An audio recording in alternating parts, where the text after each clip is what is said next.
저희 교회가 2015년을 시작하면서 마가복음 말씀을 묵상하기 시작했습니다. 마가복음은 하나님의 나라가 예수 그리스도 이 한 분을 통하여서 임하신 것, 하나님의 나라가 예수님 통해서 이루어진 것을 선포하는 그런 책이었습니다.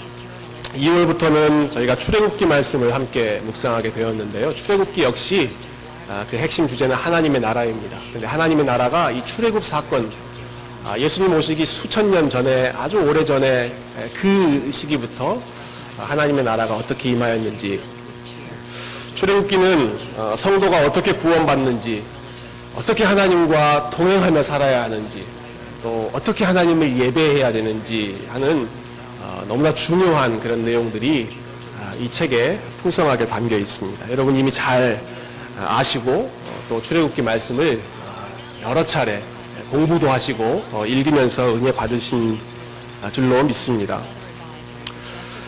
특히 출애굽기의 모든 말씀 각 장이 다 중요하겠지만 저는 특별히 이 1장이 굉장히 중요하다고 생각했습니다.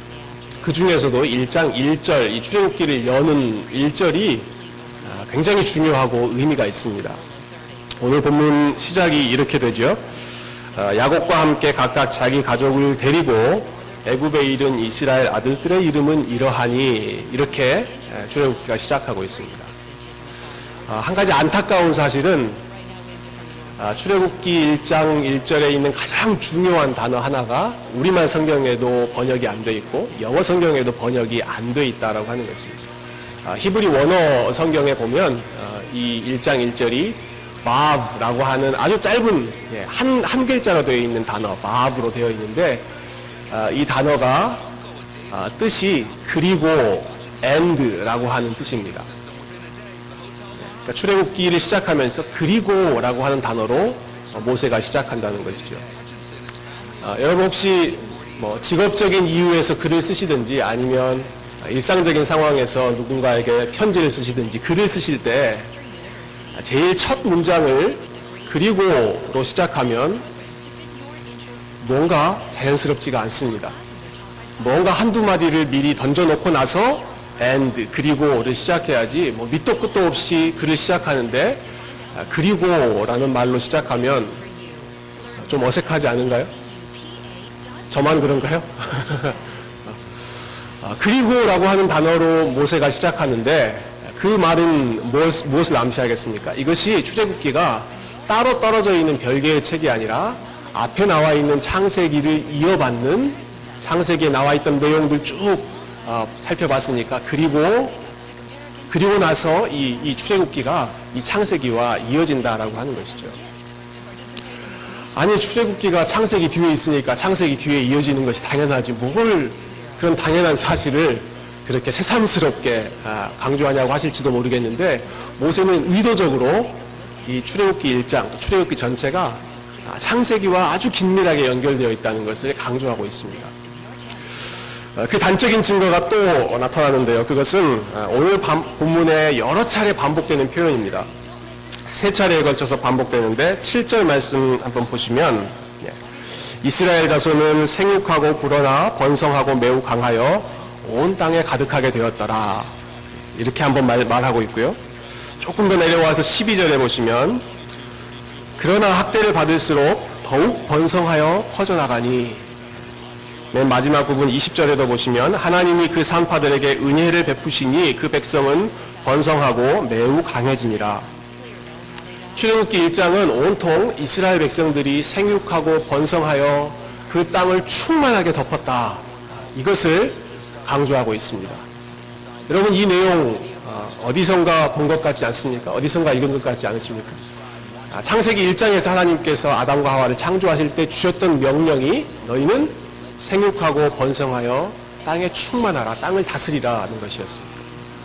하나님께서 창세기 12장에 아브라함을 부르시고 15장에 아브라함과 언약을 맺으시고 또 17장에 아브라함 가족을 할례시키면서 주셨던 약속 역시 너의 후손이 하늘의 별과 같이 땅의 모래와 같이 이 땅을 충만하게 덮을 것이다, 그런 약속을 주셨죠. 그런데 그 약속이 드디어 오늘 본문 출애굽기 1장에 이루어져서 그 땅에 하나님의 백성, 이스라엘 백성이 번성하고 생육하고 충만하여서 심지어는 이집트의 왕인 바로가 이 백성이 우리보다 훨씬 강하다라고 인정할 정도로 이 이스라엘이 큰 민족이 되었다라고 하는 것입니다. 여기서 중요한 것은 그 약속이 어떻게 이루어졌을까 하는 것입니다. 이 약속이 어떻게 이루어졌을까? 여러분, 큰 민족이 되려면 어떻게 해야 됩니까? 큰 민족이 되려면 아이들을 빨리빨리 잘 낳아야 됩니다. 아이들을 많이 낳아야 합니다. 저희 부모님이 저하고 제 여동생 딱 2명만 낳으셨습니다. 아직 현재까지는 제가 셋을 낳았고 제 여동생이 셋을 낳았습니다. 그러다가 제 여동생이 아들만 셋이었는데 도저히 집에 꼭 딸이 있어야겠다 싶어서 한 명을 더 가졌습니다. 제가 그 소식을 들은 순간 아플싸 이건 뭔가 잘못되었다라는 느낌이 들었는데 왜 슬픈 예감은 틀린 적이 없는지 넷째도 아들이 3월에 태어날 예정입니다. 하나님이 가끔 이렇게 균형이 좀 없으신 것 같죠? 자, 그래도 제 동생이 낙심할까봐 열심히 위로하고 있습니다. 야, 그래도 난 네가 부럽다. 네 남편까지 하면 남자 5 농구팀 하나 되지 않느냐. 뭐 이런 식으로 아이들을 빨리 낳거나 많이 낳아야지 큰 민족이 될 것입니다. 그런데 여러분 창세기의 말씀 읽으시면서 우리가 이미 잘 아는 내용이지만 하나님이 선택하신 언약 백성들은 그렇게 하지 못했습니다. 오랫동안 아이들을 갖지 못했습니다. 아이들을 낳아도 한둘 그렇게 많이 낳지 못했습니다. 그렇게 낳은 아이들 역시도 결혼하는데 시간 오래 걸리고 아이 낳는데 또 시간 오래 걸렸습니다. 겨우 그 언약의 자손 흐름이 근근히 명맥만 이어간 것 같은 그것이 창세기에 나타나는 흐름이었는데 어느 순간 보니까 오늘 말씀 시작도 야곱과 함께 온 이스라엘 백성들이 겨우 70명 정도였다고 하는데 어느 순간에 이 70명이 이집트를 뒤덮는 큰 민족으로 되었다라는 것이죠. 그러면 그 원인을 우리가 어디에서 찾아야 되겠습니까? 그 원인은 이게 하나님의 은혜다, 하나님의 은혜로 된 것이다 라고 밖에는 설명할 수가 없습니다. 인간의 노력, 아브라함, 이삭, 그들의 노력은 별 볼 일 없었는데, 그들의 열매는 별 볼 일 없었는데 어느 순간 보니까 큰 민족이 되어 있었다. 이것은 생육하고 번성하라는 명령을 주신 하나님께서 네 자손들을 하늘의 별처럼 바다의 모래처럼 많게 하겠다, 언약의 약속을 주신 하나님께서 이루신 것이다 라고 밖에는 해석할 수가 없는 것이죠. 아마 이 중에 여기에 앉아 계신 분들 중에 사회적으로 또 인간적으로 성취 또 성공을 맛보신 분들이 아마 계실 것입니다. 남들보다 더 좋은 교육을 받으신 분도 계시고 혹은 자녀들을 잘 양육해서 자녀들이 정말 부모의 자랑이 되고 많은 사람들이 부러움을 얻는 그런 사회인으로 그런 성인으로 잘 키우신 분들도 있으실 것이고 어쩌면 비즈니스가 잘 되어서 또 남들보다 더 많은 부를 가지신 분도 있을지 모르겠습니다. 여러분 그 원인이 어디에 있습니까? 교육을 많이 받은 것이 내가 머리가 똑똑하기 때문에 그렇습니까? 우리의 자녀들이 잘 큰 것이 내가 가정교육을 잘 시켰기 때문에 그렇습니까?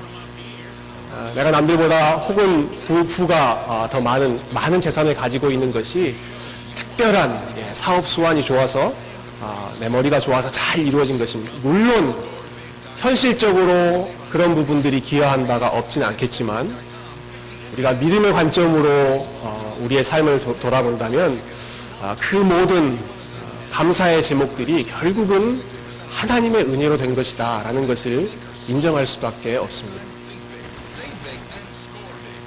여러분 좋아하시는 말씀 사도 바울이 한 고백이 있죠. 사도 바울이 고린도전서 15장에서 나의 나된 것은 오직 주의 은혜라, 오직 하나님의 은혜다 라고 고백합니다.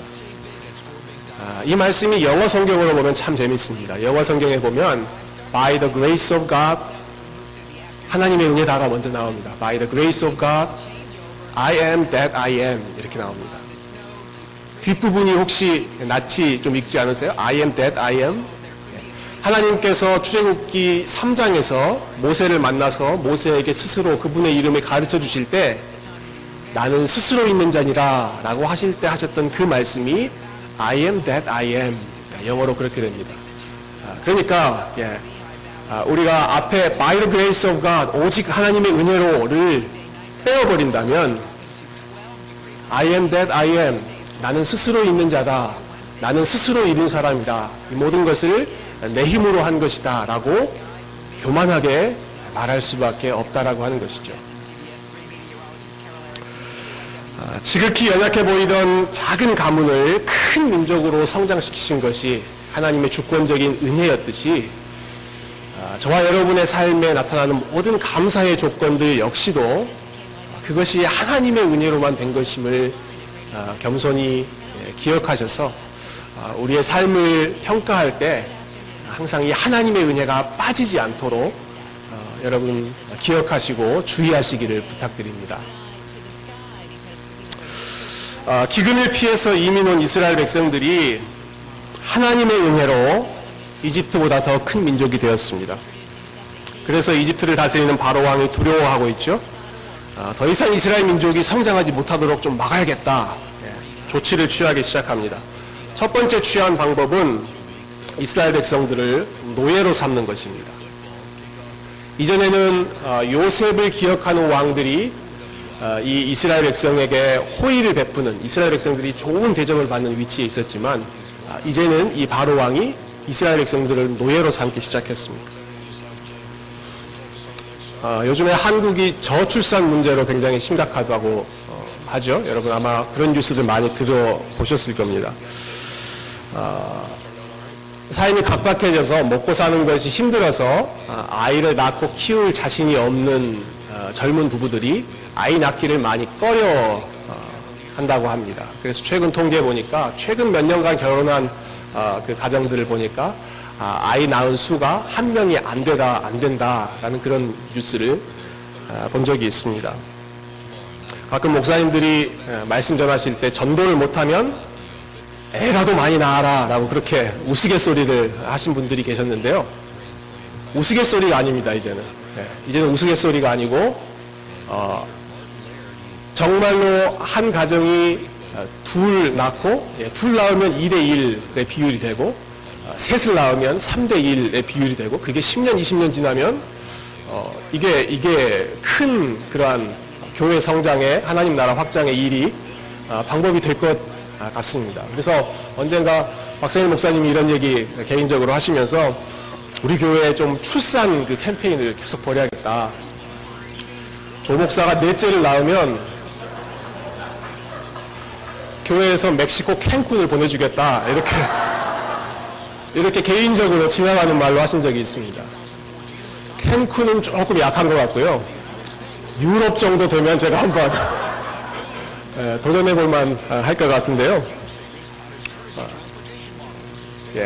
바로의 머릿속에 바로가 속셈을 가지고 있는 것이 바로 이것이죠. 이스라엘 백성들이 지금 애굽에서 대접받고 편하고 삶이 아주 여유로우니까 아이 낳고 키우는 것이지 이 사람들이 삶이 힘들어지면 아이 가질 생각도 안 할 것이다. 그래서 노예로 삼고 쉴 새 없이 부려먹기 시작합니다. 11절 보니까 11절 말씀에 감독들을 그들 위에 세우고 무거운 짐을 지워 괴롭게 하여 아주 큰 건축 공사 일에 이스라엘 백성들을 부려먹기 시작합니다.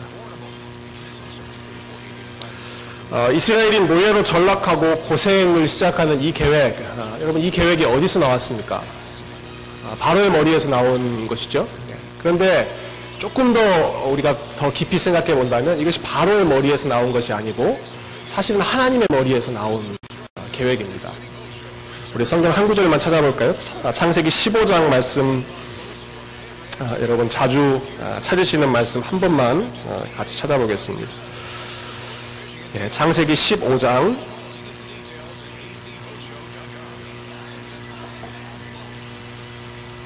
이 창세기 15장은 하나님께서 아브라함과 언약을 맺으시는 장면인데요.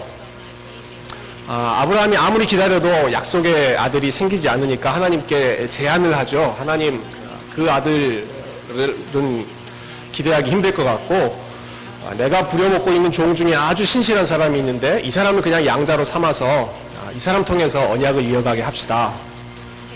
아브라함의 제안에 대해서 하나님께서 이렇게 대답하십니다. 4절 말씀 한번 보시겠어요? 4절 5절 보시면 여호와의 말씀이 그에게 임하여 이르시되 그 사람이 내 상속자가 아니라 내 몸에서 날짜가 내 상속자가 되리라 하시고 그를 이끌고 밖으로 나가 이르시되 하늘을 우러러 뭇별을 셀 수 있나 보라. 또 그에게 이르시되 네 자손이 이와 같으리라. 아브라함아, 네가 말한 그 사람이 아니고 너에게서 난 친아들이 너의 상속자가 될 거야. 그리고 그 사람, 그 아들을 통하여서 내가 너에게 약속한 이 큰 민족을 이루는 그 약속이 이루어질 거야 라고 하나님께서 말씀하시는 것이죠. 그리고 우리가 이미 살펴본 것처럼 출애굽기 1장에서 그 약속을 하나님께서 이루셨습니다. 큰 민족이 되게 하셨습니다. 하나님께서 이것만 말씀하셨다면 참 좋았겠는데 거기에 한 말씀을 더 하십니다. 조금만 더 내려가 보시면 창세기 15장 13절 말씀입니다. 우리 한번 같이 읽어보실까요? 13절 시작.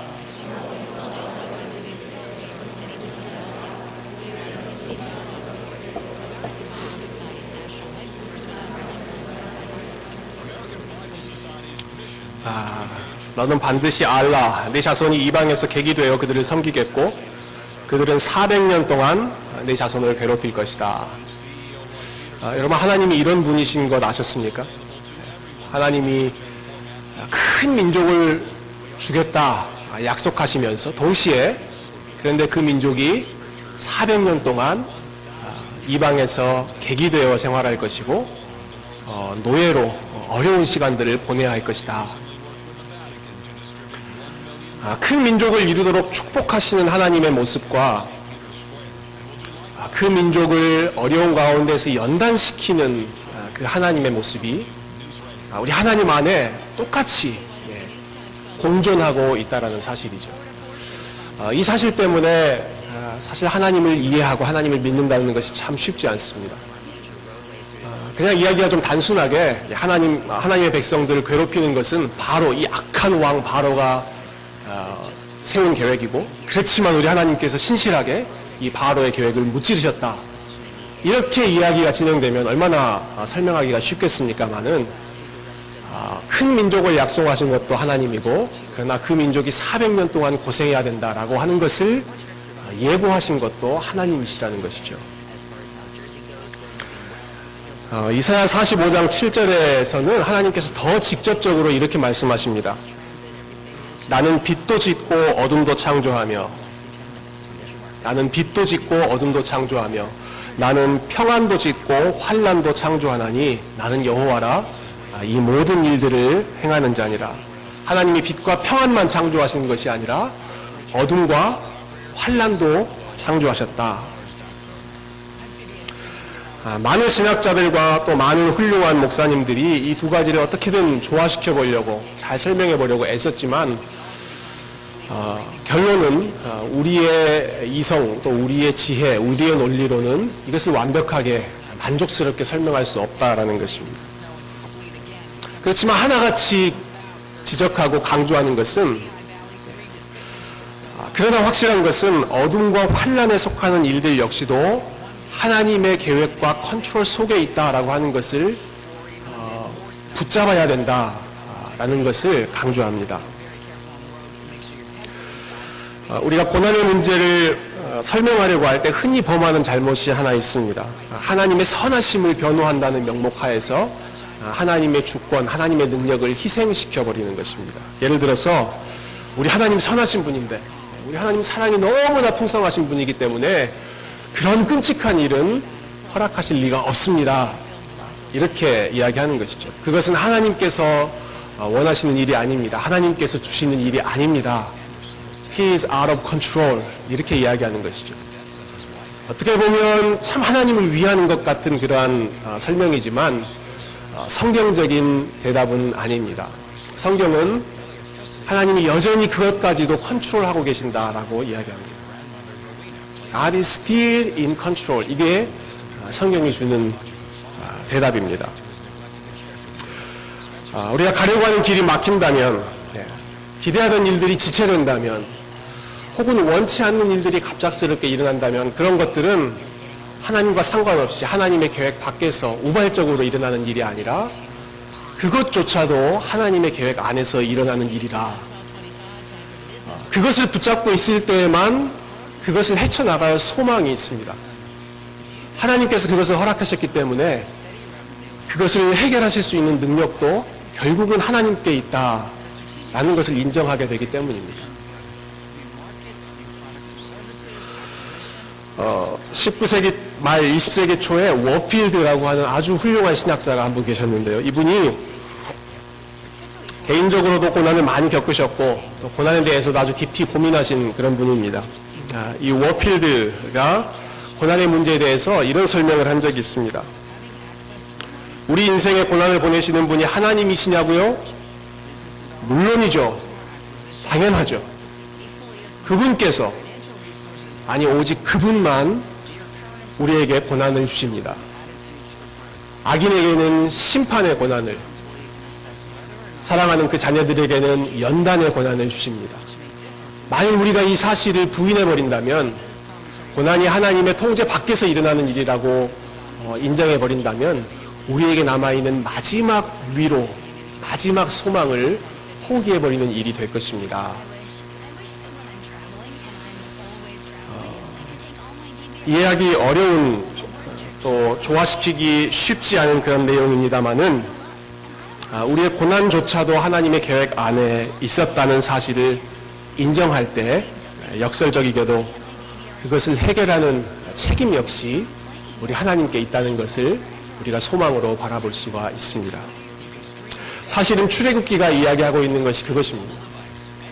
출애굽기가 이스라엘의 노예 생활이 하나님의 계획 안에 이루어진 것이다. 그렇지만 그것이 끝이 아니고 결국은 하나님께서 그 백성들을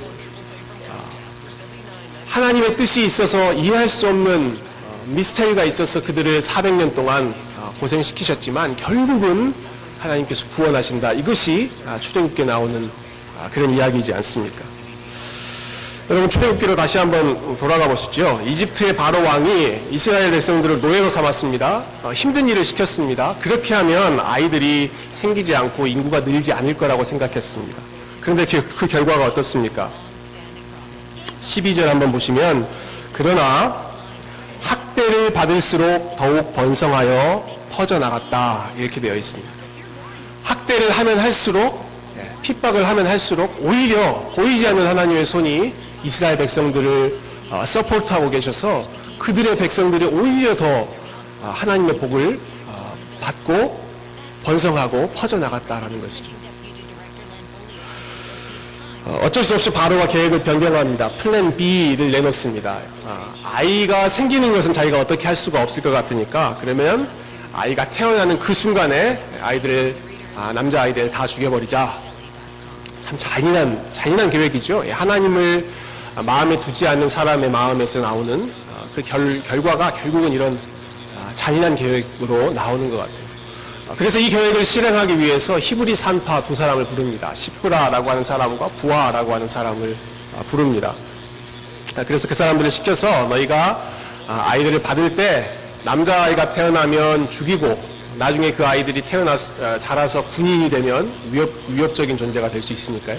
그렇지만 여자아이들이 태어나면 그냥 놔둬라, 이렇게 명령을 했습니다.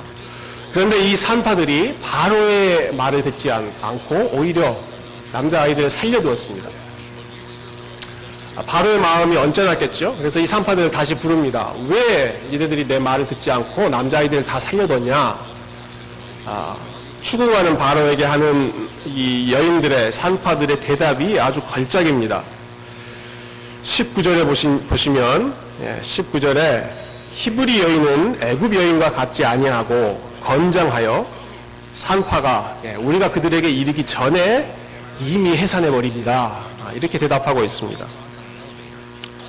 애굽 여인은 산파가 도와줘야지 애들을 잘 낳지만 히브리 여인들은 건강해서 우리가 가기 전에 이미 애들을 다 낳아버렸더라. 우리가 어떻게 할 방법이 없었습니다. 이렇게 핑계를 대는 것이죠.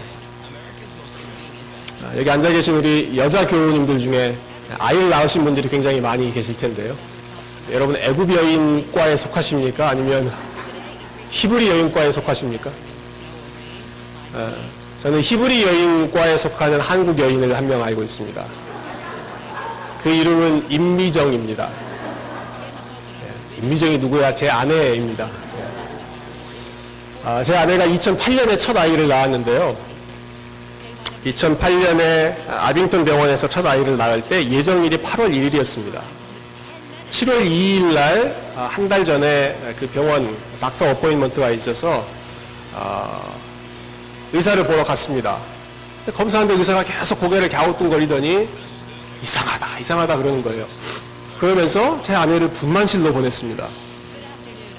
알고 보니까 애가 지금 나오고 있는 거예요. 그래서 분만실에서 한 4시간 있다가 제 첫째를 낳았거든요.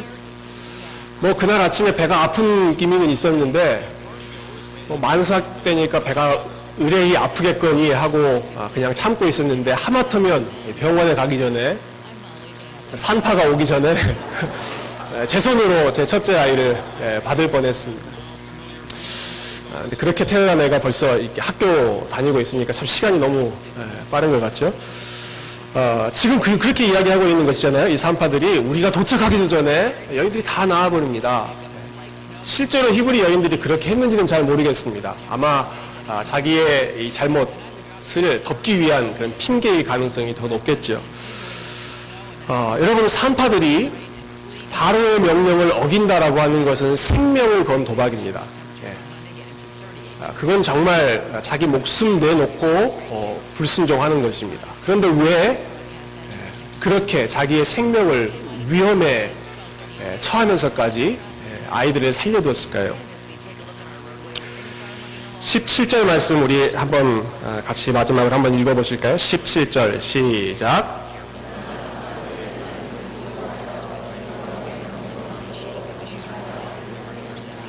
산파들이 하나님을 두려워했습니다.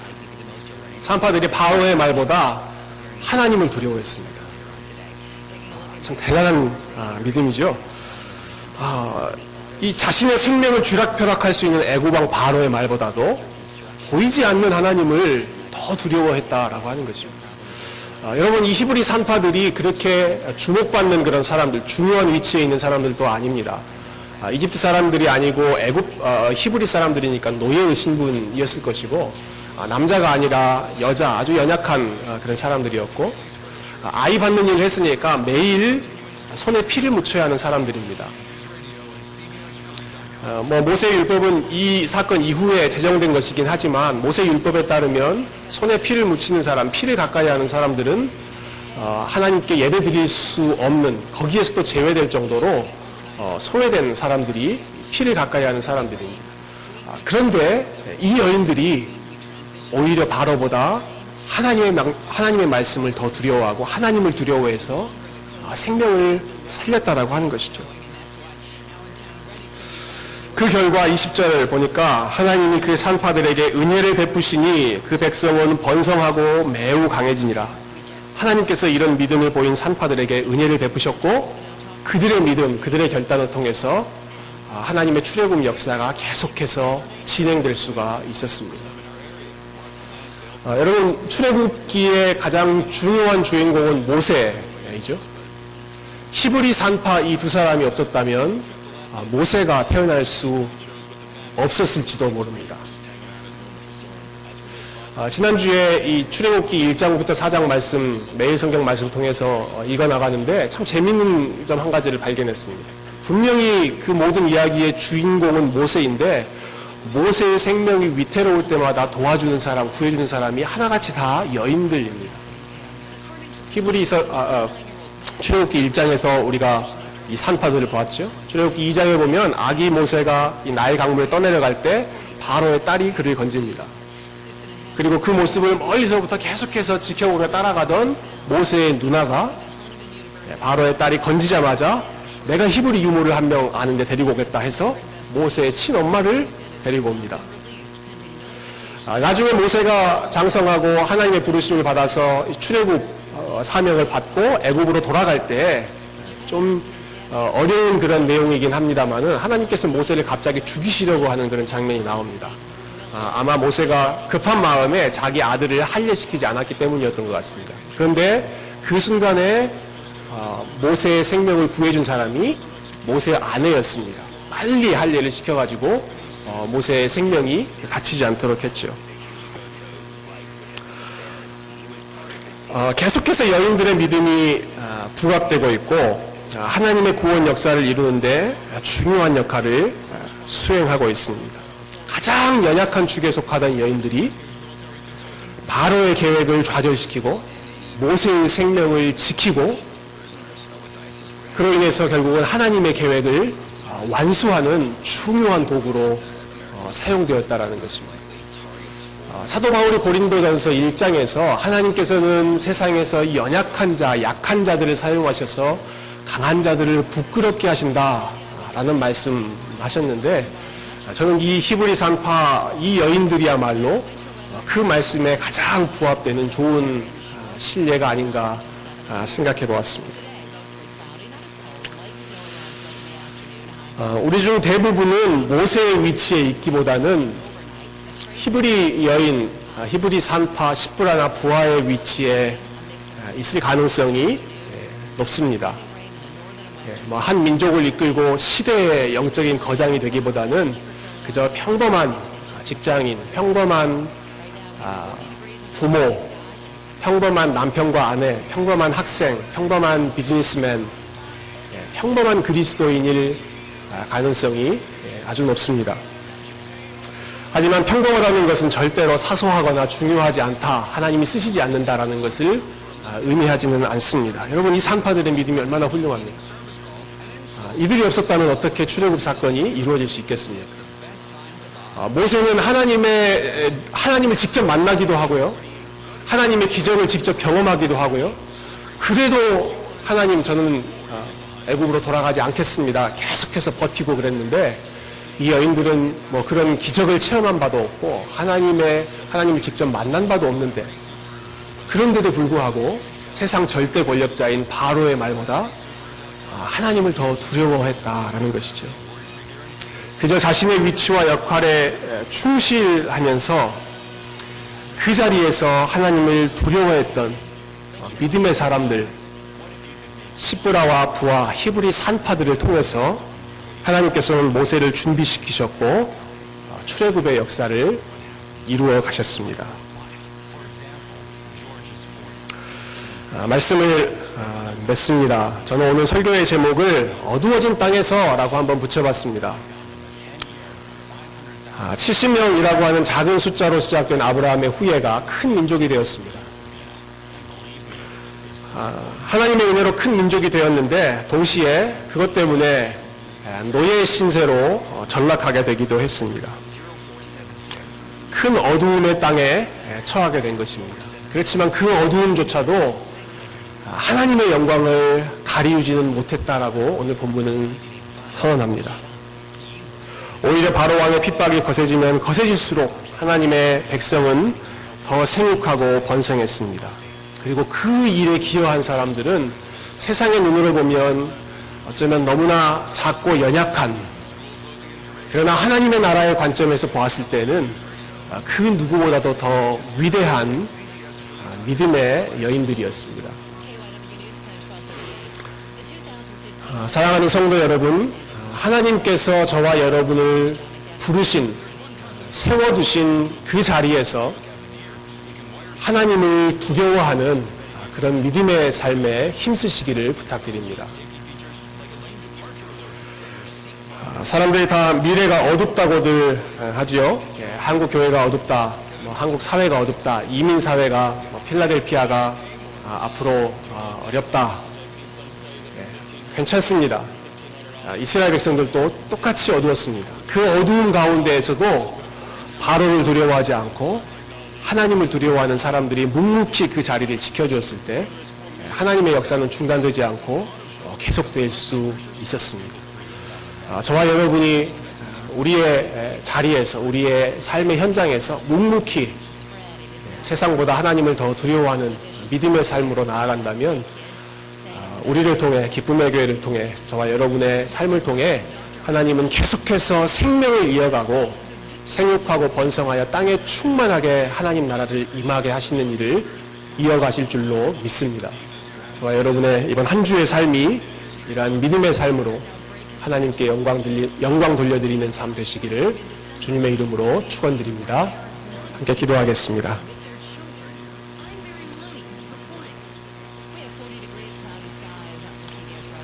존귀하신 하나님 아버지, 이 아침에 함께 예배하며 또 출애굽기 말씀을 통하여 우리 하나님이 어떠한 분이신지 다시 한번 기억할 수 있게 하심을 감사드립니다.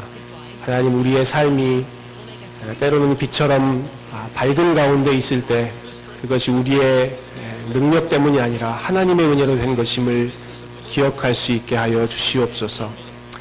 우리의 삶이 때로는 어두움 가운데 있을 때에도 그것을 헤쳐갈 수 있는 능력 역시 하나님에게 있고 오직 하나님의 은혜로만 우리가 승리할 수 있음을 하나님 소망 가운데 붙들 수 있게 하여 주시옵소서. 그래서 이번 한 주에도 저희들이 서 있는 곳에서 하나님이 불러주신 그곳에서 히브리 산파처럼 세상보다 하나님을 두려워하는 경건한 능력을 보이는 그러한 능력을 훈련하는 믿음의 삶 살 수 있도록 주님 축복하시고 동행하여 주시옵소서. 예수님의 이름으로 감사하며 기도드립니다. 아멘.